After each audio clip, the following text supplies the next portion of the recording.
தவக்காவம் நாள் 10. சிலுவையின் அடியில் குணமடைய ஜெபம். 1 நிமிடம் சிலுவையின் அடியில் நின்று பாருங்கள். சிந்தியுங்கள். அவருடைய காயங்களினால் நாம் குணமடைந்தோம். ஏசாயா அதிகாரம் 53. இறைவசனம் 5. சிலுவையில் அறையப்பட்ட ஆண்டவரே இயேசுவே, இன்று உமது சிலுவையின் அடியில் நான் நிற்கிறேன். குத்தப்பட்ட கைகள், ஆணியால் அறைந்த கால்கள், இரத்தம் சிந்தும் திரு இருதயம். ஒவ்வொரு காயமும் அன்பை பேசுகிறது.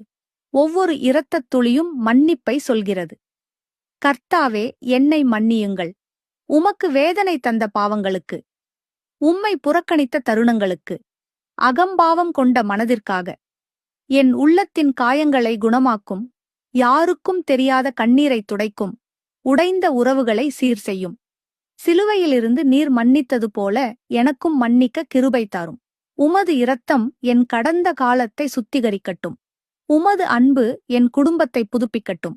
உமது சிலுவை என் அடைக்கலமாக இருக்கட்டும். இயேசுவே, அனைத்தையும் உமது பாதத்தில் ஒப்படைக்கிறேன். ஆமென்.